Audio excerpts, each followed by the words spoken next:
ज्यादातर लोग सोचते हैं कि अमीर इंसान और वेल्दी इंसान एक ही होता है, लेकिन ऐसा नहीं है। अमीर इंसान और वेल्थी इंसान के बीच में बहुत अंतर है।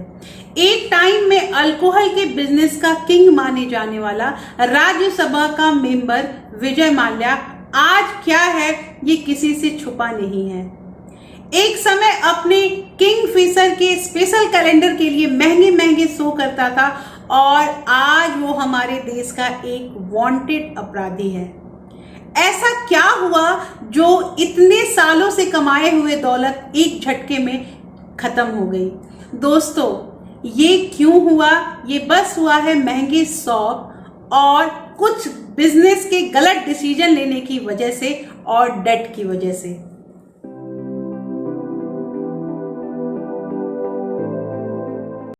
Hello everyone, welcome back to my channel real life with Tuku. कैसे हैं आप लोग? आई होप आप बहुत अच्छे होंगे और सेहतमंद होंगे और आप लगातार मेरी वीडियो के साथ भी बने हुए होंगे। दोस्तों, आज की वीडियो में हम बात करेंगे कि रिच इंसान और वेल्दी इंसान के बीच में क्या अंतर है। ऐसे देखा जाए तो रिच और वेल्दी दोनों एक दूसरे के सिनोनिम्स ही हैं, लेकिन इसमें इतना अंतर है जितना एक सच और दिखावे के बीच में होता है। आइए इसको समझते हैं एक कहानी के थ्रू। अमन और रमन दो दोस्त थे और दोनों एक छोटे से शहर से मुंबई में आए थे। कुछ दिनों के बाद दोनों की अच्छी जॉब मल्टीनेशनल कंपनी में लग गई और उन्हें एक अच्छी सैलरी मिलने लगी। कुछ सालों के बाद एक साल के बाद अमन ने एक अच्छा खासा बैंक लोन लेकर और एक फ्लैट ले लिया और उसके साथ एक गाड़ी भी ले ली। लेकिन अभी रमन जो था वो वैसे ही किराए के मकान में रहता था और एक सिंपल लाइफ स्टाइल को जीता था। जो लोग छोटे शहर से आते थे, जो उन दोनों के रिश्तेदार या जान पहचान के थे, कहते थे, या जब ये लोग जाते थे अपने शहर में तो कहते थे कि अमन ने कितने तरक्की कर ली है, सब कुछ कर लिया, बेचारा रमन कुछ कर ही नहीं पा रहा है। कुछ सालों के बाद रमन ने उसी शहर के एक कोने में अपना एक फ्लैट ले लिया और उस फ्लैट को किराए पे लगा दिया। उसके बाद धीरे धीरे रमन ने एक और फ्लैट ले लिया और उसे भी किराए पे लगा दिया। लेकिन रमन का लाइफ स्टाइल जो था वो अभी भी पहले की तरह ही था। वो बिल्कुल वैसे ही सिंपल तरीके से रहता था। अब आप यहाँ पे ये बताइए कि रमन और अमन दोनों की सैलरी 1 लाख है। अब वहीं पे अमन जिसकी सैलरी 1 लाख है और उसके खर्चे 1,20,000 हैं, और जो रमन है उसकी भी सैलरी 1 लाख है, 30,000 उसके रेंटल इनकम आ रही है और उसके बाद उसके खर्चे जो है वो 60,000 है। तो अब आप बताएं कि इसमें कौन ज्यादा वेल्दी है?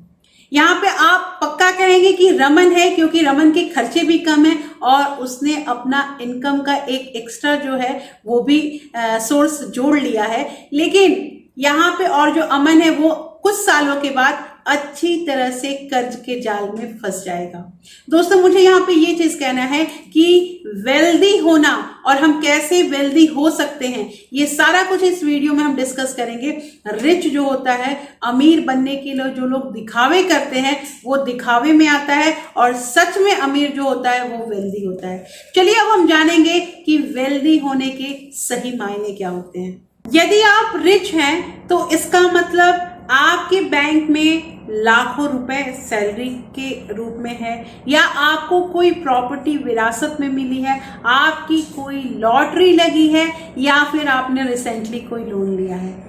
इससे कोई फर्क नहीं पड़ता है कि आप रिच हैं तो आपको वेल्दी भी कहा जाएगा।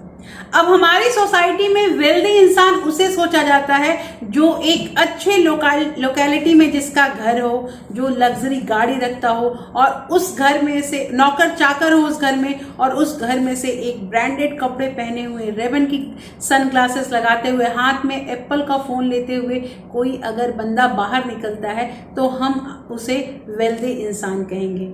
ऐसा नहीं है दोस्तों। अगर आप वाकई वेल्दी इंसान हैं, आप अपना वेल्थ जो है, आपका एसेट जो है वो बना हुआ है, आप अपने एसेट को लगातार बढ़ा रहे हैं, तो आप वेल्दी इंसान हैं। दोस्तों, हमने बहुत सारे ऐसे सेलिब्रिटी और स्टार के बारे में सुना है जो जब तक उनका करियर चल रहा था वो बहुत पैसे वाले थे, लेकिन लास्ट टाइम में जब उनका स्टारडम कम हो गया या फिर वो दिवालिया हो गए तो उन्हें लास्ट जो उनका टाइम था वो ओल्ड एज होम में बिताना पड़ा, यहाँ तक कि उनकी डेथ भी वहीं पे हो गई। बहुत ऐसे स्टार के साथ ऐसा हुआ है। रीजन ये है कि जिंदगी भर उन्होंने रिच बनने पे फोकस किया और अपने लाइफ स्टाइल को वैसे ही जिए, उन्होंने कभी वेल्दी बनने की कोशिश ही नहीं की। तो यहाँ पे ये कहना है कि अगर आप वेल्दी इंसान बनना चाहते हैं तो आप अपने एसेट को लगातार बढ़ाइए, अपने नेटवर्थ को बढ़ाइए। दोस्तों, अब ये जो नेटवर्थ है आपका, ये रियल एस्टेट के फॉर्म में हो सकता है, किसी बिजनेस के फॉर्म में हो सकता है, या फिर शेयर के फॉर्म में हो सकता है। इसके अलावा अगर आपके महीने का खर्च 30,000 रुपए है तो मान लीजिए आपने कोई ऐसी प्रॉपर्टी ले ली है जो आपके पास या 2 लाख रुपए हैं, तो आप ये समझिए कि आपके 6 महीने का खर्चा इजीली निकल सकता है। आपने कहीं ऐसा प्रॉपर्टी ले रखा है जिसका रेवेन्यू जो है वो हर महीने आपके घर खर्च का, आपका जो करंट सिचुएशन है, करंट इनकम है, वो आता रहेगा। इट मीन्स आप एक वेल्दी इंसान हैं।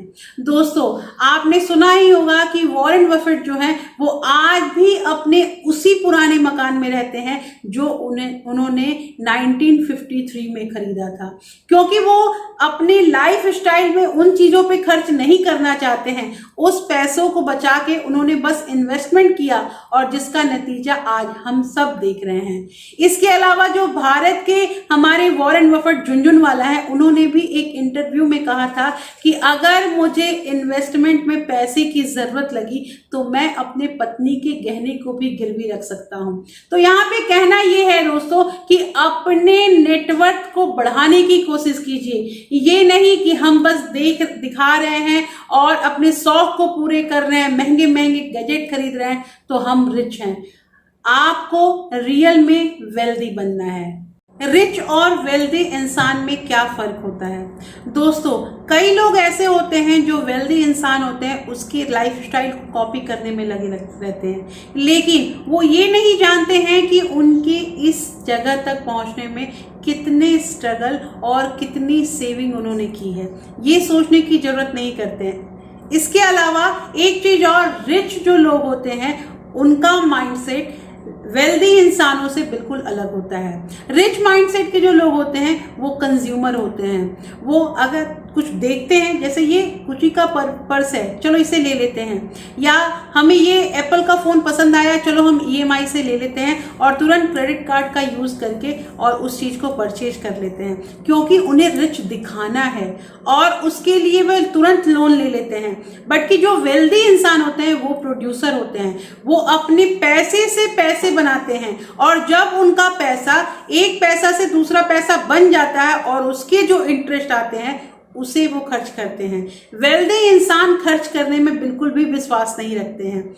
इसके अलावा वो हमेशा, जो रिच पर्सन होते हैं, रिच पर्सन हमेशा नए नए चीजों को खरीद के अपने आप को खुश करने में लगे रहते हैं। वो आगे का नहीं सोचते हैं, वो इस चीज के लिए आसानी से लोन ले लेते हैं। लेकिन जो वेल्दी इंसान होते हैं वे लोन तभी लेते हैं जब उनका पर्पस क्लियर होता है। वो जल्दी रिटायर्ड होके सुकून की जिंदगी जीने में विश्वास करते हैं। तो इन दोनों में ये सबसे बड़ा फर्क जो होता है वो माइंडसेट का आता है। अब हमारा क्वेश्चन आता है कि हम कैसे वेल्दी इंसान बन सकते हैं। दोस्तों, अब हमने जो रिच माइंडसेट और वेल्दी माइंडसेट का डिफरेंस समझ लिया, तो अब हम बात करेंगे कि वेल्दी इंसान हम कैसे बन सकते हैं। इसके लिए कुछ स्टेप मैं यहाँ पे बताऊंगी जो स्टेप करना बहुत जरूरी है। पहला स्टेप ये है कि ये बिल्कुल भी फर्क नहीं पड़ता कि आप कम कमाते हैं या ज्यादा कमाते हैं।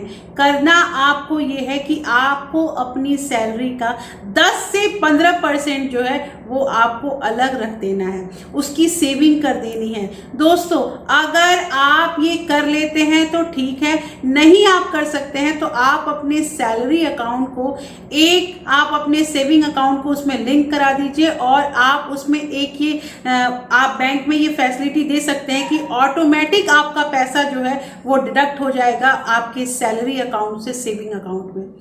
ये चीज करना बहुत जरूरी है। और इस चीज को लगातार, मतलब आपको हर मंथ इसमें कंटिन्यूटी बना के रखनी है। ऐसा नहीं कि इस मंथ किया, अगले मंथ में हम देख लेंगे, या अगले मंथ में खर्च आ गया तो चलो कोई नहीं नेक्स्ट मंथ में ऐसा करेंगे। ये चीज टाल मटोल करने की नहीं है। आपको अगर एक वेल्दी इंसान बनना है तो सबसे पहले आपको अपनी सैलरी का 10 से 15% जो है वो जरूर सेव करना है। वेल्दी इंसान बनने का जो सेकंड स्टेप है वो है कि हमें डेट फ्री होना पड़ेगा। शुरुआत करने से पहले सबसे पहले आप ये चीज देखिए कि आपके ऊपर कितने कर्जे हैं, क्योंकि जब तक अगर हम कर्ज को नहीं भरते हैं तब तक हम वेल्दी इंसान नहीं बन सकते हैं। दोस्तों, इसके लिए करना क्या है आपको कि आपको सबसे पहले ये चीज देखना है कि आपके अपने इनकम में से कितना परसेंट ईएमआई में चला जाता है। आपको नया कोई भी डेट नहीं लेना है, नया कोई भी लोन आपको नहीं लेना है। इसके अलावा दूसरे को दिखाने के पर्पज से अगर आप कुछ खर्च करते हैं तो ये चीज बंद कीजिए, शो ऑफ करना छोड़ दीजिए। थर्ड चीज है कि जब आप चेक कर रहे हो कि आपका डेट कितने का है तो सबसे पहले ये चीज देखिए कि आपका इंटरेस्ट कितना जाता है, और सबसे बड़ा जो इंटरेस्ट जाता है उसको सबसे पहले खत्म करने की कोशिश कीजिए। मतलब जिस भी डेट में आपका ज्यादा इंटरेस्ट जा रहा है उसको आप पहले खत्म कीजिए, ये चीज कीजिए। उसके बाद इसके साथ आपको फ्रीलांसिंग या एक्स्ट्रा कोई भी इनकम का सोर्स जनरेट करना बहुत जरूरी है, जिससे आप जल्द से जल्द डेट फ्री हो पाएं। नेक्स्ट पॉइंट है start investing as early as possible. दोस्तों, जितनी जल्दी हो सके उतनी जल्दी हमें अपने सेविंग किए हुए पैसे को इन्वेस्ट करना स्टार्ट करना है। अभी हमने बात किया डेट फ्री होने के लिए, तो ये जो है डेट फ्री होना इतना आसान नहीं है, लेकिन अगर हम एक प्रॉपर प्लानिंग करते हैं तो हम इस डेट के जाल से मुक्त हो सकते हैं। और जब हम डेट के जाल से मुक्त हो गए तो अब हमें इन्वेस्टिंग के ऊपर भी ध्यान देना बहुत जरूरी है, क्योंकि दोस्तों हमें अपने पैसे को बढ़ाना है तो इसके अलावा हमारे पास कोई ऑप्शन नहीं है जिसमें हम अपने पैसे से पैसा कमा सके। दोस्तों, इसके लिए आपने ये चीज सुना है कि मनुष्य जो है वो जिंदगी भर कुछ ना कुछ सीखता है, और हमें इन्वेस्टिंग करने के लिए, हमें अच्छा रिटर्न पाने के लिए कुछ ना कुछ हमेशा सीखना ही पड़ेगा। और इसके लिए किस चीज में अगर हम अपने पैसे को इन्वेस्ट करते हैं तो हमें कितना पैसा रिटर्न मिलेगा, या हमारे पास इसमें कितना रिस्क है, ये सब चीज समझना बहुत जरूरी है। इसलिए बहुत जरूरी है कि अगर हम अर्ली एज में हैं तो भी हम इन्वेस्टिंग करना स्टार्ट कर दें। नेक्स्ट पॉइंट है don't use your money on wasting. दोस्तों, यहाँ पे कहने का मतलब ये है कि जैसे अगर हम किसी भी चीज को खरीदने में ज्यादा विश्वास करते हैं, आपने 500 की शर्ट पहन रखी है या 5000 की शर्ट, इससे कोई फर्क नहीं पड़ता है। फर्क ये पड़ता है कि आप उस शर्ट की कीमत को अफोर्ड कर पाते हैं कि नहीं। अगर आपने उसी शर्ट को क्रेडिट कार्ड का यूज करके लिया है तो इसका मतलब उस शर्ट के मालिक आप नहीं हैं, शर्ट आपका मालिक है। ये चीज को ध्यान से समझिए दोस्तों। बहुत लोग ऐसे होते हैं, जैसे मान लीजिए अगर उन्हें 2 लाख रुपए बोनस मिल जाता है तो वो तुरंत उस पैसे को खर्च करके अपनी ड्रीम कार लेकर आते हैं, जबकि उनके पास उनकी पुरानी कार जो थी वो सही स्थिति में है, लेकिन अब उन्हें लेना है तो उन्होंने अपने बोनस के पैसे को खर्च कर दिया। ये सब क्या है? आप चाहते तो उसी पैसे को अपना जो आपने होम लोन ले रखा है उसमें आप अगर उस 2 लाख को डाल देते तो आपका प्रिंसिपल अमाउंट कम होता, जिससे आपका ईएमआई का रेट भी कम लगता। तो दोस्तों, यहाँ पे ये चीज कहना है कि सोच समझ के आप कहीं भी खर्च करें। जरूरी नहीं है कि कोई भी चीज जिसकी हमें जरूरत नहीं है हम उस पर पैसे खर्च कर रहे हैं। थोड़ा माइंडफुल शॉपिंग करना बहुत जरूरी है, जो वेल्दी लोग जरूर करते हैं। और लास्ट हमारा यहाँ पे पॉइंट है कि हमेशा लॉन्ग टर्म की तरफ फोकस करें। दोस्तों, जो भी अगर हम इन्वेस्ट करते हैं रियल एस्टेट में या किसी भी चीज में, उसमें हमारा फोकस जो है वो लॉन्ग टर्म का होना चाहिए। हम अक्सर ऐसा होता है कि दूसरे लोगों को देखते हैं और हम सोचते हैं कि ये उतने पैसे वाला हो गया है, चलो हम भी बन सकते हैं। हमें ये वेल्थ क्रिएशन जो होता है वो एक जादू जैसा लगता है, लेकिन ये कोई रातों रात ये नहीं हो जाता है। इसमें कई सालों की मेहनत लगती है, तब जाके कुछ वेल्थ, कुछ एसेट क्रिएट होता है। दोस्तों अक्सर ऐसा होता है कि हम किसी सक्सेसफुल लोगों को देखते हैं तो हम उसकी जो प्रेजेंट सक्सेस है वो तो हमें दिख जाती है, लेकिन उस सक्सेस के पीछे उनका कितना स्ट्रगल था वो हमें नहीं दिखता है। इसलिए अगर हम ऐसा कहें कि हमें अपनी गलतियों से सीखना चाहिए तो ऐसा नहीं है दोस्तों, हमें दूसरे जो सक्सेसफुल लोग हैं उनके बायोग्राफी को पढ़ना चाहिए और हमें ये चीज देखना चाहिए, दूसरों की गलतियों से हमें सीखना चाहिए, क्योंकि अगर हम अपनी ही गलतियों से सीखने लगेंगे तो पूरी जिंदगी जो है वो भी हमें बहुत कम पड़ेगी।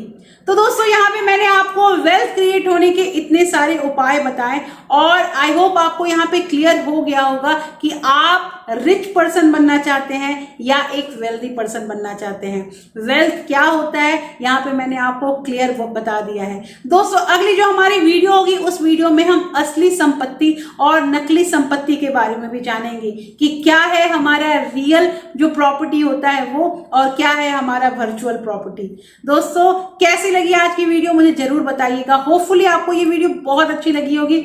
अच्छी लगी है तो एक लाइक जरूर कर दीजिएगा और अगर आप लोगों ने अभी तक रियल लाइफ विद टुकू को सब्सक्राइब नहीं किया है तो प्लीज सब्सक्राइब कर लीजिए अपने इस चैनल को और साथ में जो बेल आइकन है उसे भी जरूर प्रेस कर दीजिएगा ताकि ऐसे ही आपको इंटरेस्टिंग वीडियो की नोटिफिकेशन मिलते रहें। दोस्तों आप अपना कमेंट लिखकर मेरे साथ अपना विचार साझा कर सकते हैं। दोस्तों मुझे बहुत अच्छा लगता है जब आपके कमेंट आते हैं तो मुझे पता चलता है कि आपको मेरी वीडियो कितनी अच्छी लग रही है, इसलिए प्लीज अपना कमेंट जरूर करें। फिर मैं मिलती हूं आपसे एक नए वीडियो के साथ, तब तक के लिए thank you, thanks for watching.